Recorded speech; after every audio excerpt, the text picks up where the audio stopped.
Assalamualaikum! Hi! It's your Ate Nerjessa and welcome sa ating panibagong video for today. This video, I'm super excited na i-share sa inyo yung nangyari sa akin kahapon. So, yesterday, I was scrolling through my email to check kung ano yung mga updates like that. And then suddenly, may nag-pop up ito.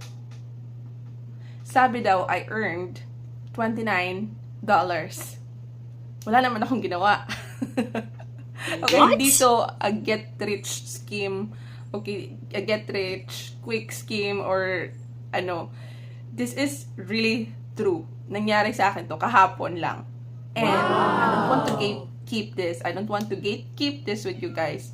Kaya i-share ko kung paano to nangyari. Kaya stay tuned, watch the whole video para malaman nyo kung paano. Watch the full video in my YouTube channel, The Muslimah Freelancer.